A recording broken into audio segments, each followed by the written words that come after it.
Welcome to Movie Recall. In today's video, we will be going through the 2023 movie Girl in the Closet. It's time to recall. Let's get started, turn on subtitles, and spoilers ahead.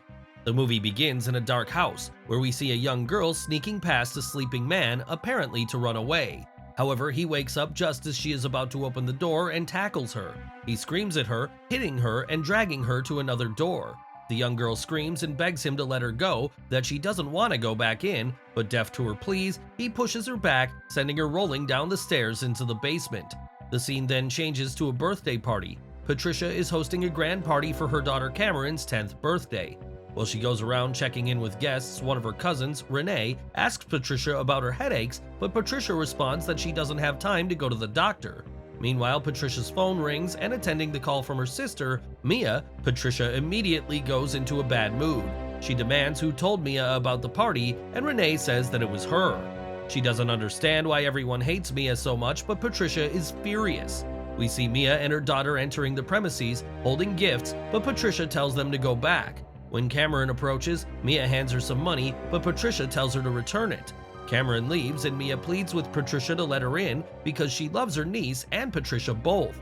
She even mentions how in the Bible God talks about people changing and forgiving them, but Patricia retorts that she is not God and won't forgive Mia.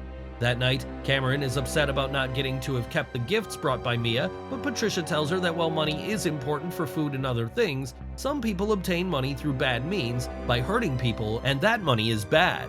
As Patricia tucks in her daughter for bed, we see them praying to God and Patricia telling Cameron about God being present everywhere at every time. The next morning, Cameron is sulking over her boring breakfast of oatmeal with no sugar when suddenly Patricia collapses. She suffers from an aneurysm and is admitted to the hospital. Renee says Patricia should have gotten her headaches checked, and then we see Mia receiving a call about keeping Cameron while Patricia is admitted.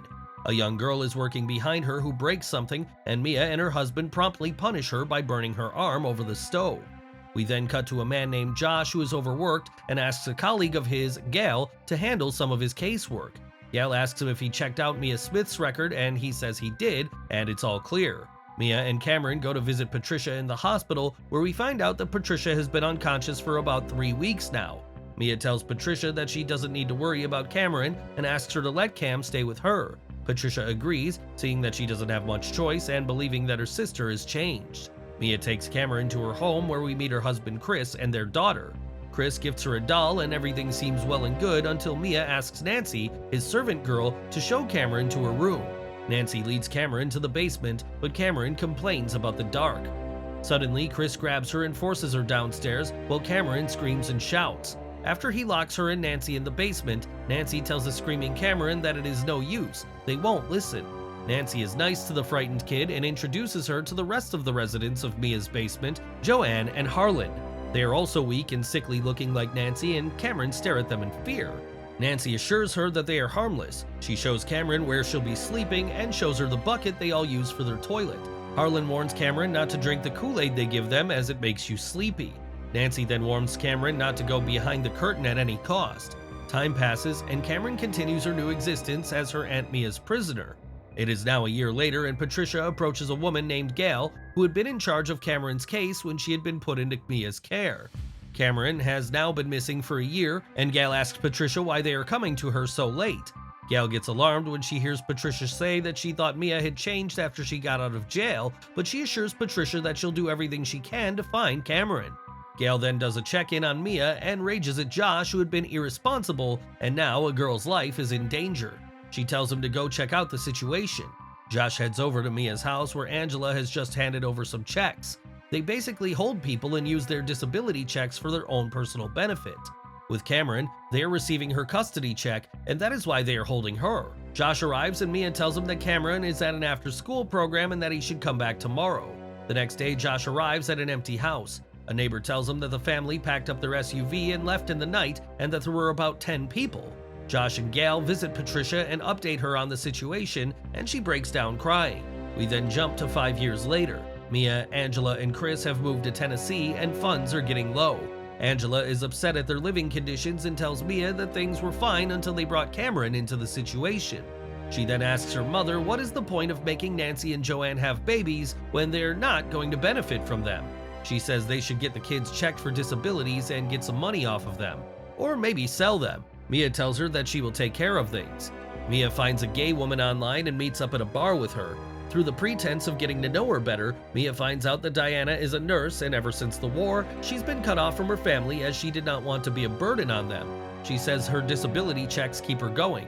We also find out that she takes medicine for various allergies. Mia asks her to come back to her house with her, and Diana agrees. Meanwhile, we see Renee entering Patricia's house to see her passed out and drunk, crying about Cameron. Nancy has procured a slice of cake from one of the houses that she works in and brings it to Cameron, who has her 16th birthday. Nancy says that she found out her birthday from some papers Mia had upstairs. Cameron makes a wish and says that God is with her always, not having let go of the beliefs her mother taught her, but holding on to them tight as her only source of hope. During this time, Mia has brought Diana home, who gets a little uncomfortable upon seeing Chris asleep on a couch, but Mia tricks her into going into the basement and locks her in. Diana meets the other captives and suggests they all try attacking her, but they tell her that they've all tried this already and got tortured as punishment. She then notices Joanne is pregnant and says maybe she can get help while she goes to the hospital for the baby. But Nancy tells her that they've had 4 kids now between her and Joanne, and they have them right here in the basement. This news horrifies Diana. A month later, Joanne is giving birth with Diana assisting, which is probably why Mia got her there in the first place. However, it is a stillbirth, which disappoints Mia as she insults Joanne for giving birth to dead kids. Diana, angry at Mia's insensitivity, tries to attack and flee but fails. Later that night, Diana suffers from an allergy attack and Mia has Cameron fetch Diana's pills, but Diana dies and Mia tells Chris to get rid of the body. Chris is skeptical, saying that it's different this time because it's a white woman. Mia also makes sure to make Cameron feel guilty for Diana's death and says that Cameron will get the chair if the police find out about this. Later, Cameron is cleaning the kitchen and daydreams about driving a fork into Angela's neck. When she goes outside to take out the trash, Chris notices her talking to a tree as if praying. He tells Mia that she's a smart girl and that she will run away the first chance she gets. A year passes by and one morning Nancy finds Cameron awake, not having slept the night. Cameron asks Nancy how she and the others met Mia. Nancy tells her that Joanne was a runaway looking for a mother figure, Harlan was just looking for someone to love him, and Nancy just wanted some cash to get high. She again tells Cameron not to lose hope. One day while getting groceries, Mia meets a homeless drunk and offers him a job. She makes him pimp out all the girls, even Joanne, who is pregnant again. Nancy tries to stop Cameron from being put through this, but Mia says she's old enough. Later, Nancy tells Cameron to keep saying the Bible verses she used to say when she first got here. She also says that Cameron might have lost a lot of faith after Diana's death, but Nancy feels hopeful that she'll get them out. The girls are taken to a motel and paid for their time. The money, of course, goes into Mia's pockets.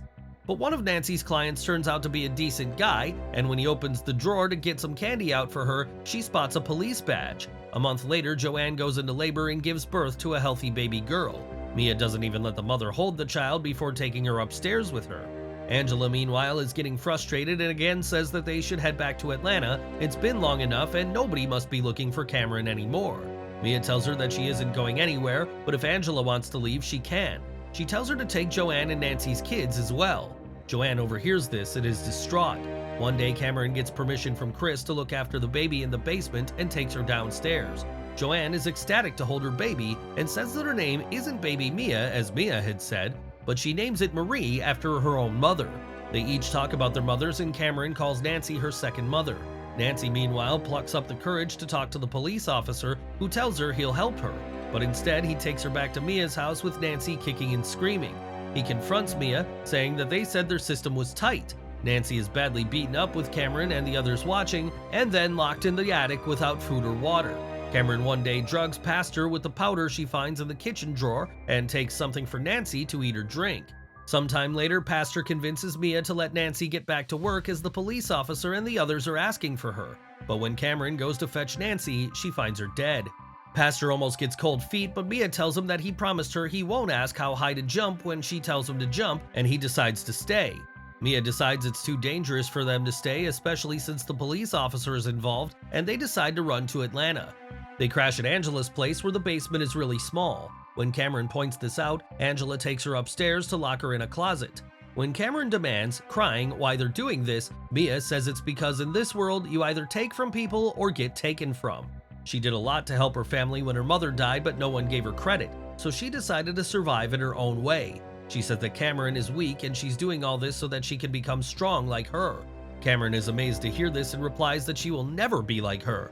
Angered, Mia locks her niece in the closet and leaves her there. 2 days pass, then 3. Angela complains to her mother about her smoking while the kids are in the house, and then Chris arrives. He says he hasn't found any place with a big enough basement. Pastor says that Angela's basement is too small and the smell is going to start attracting complaints. He also asks Mia what she's going to do about Cameron, who's been up there without food or water in this heat.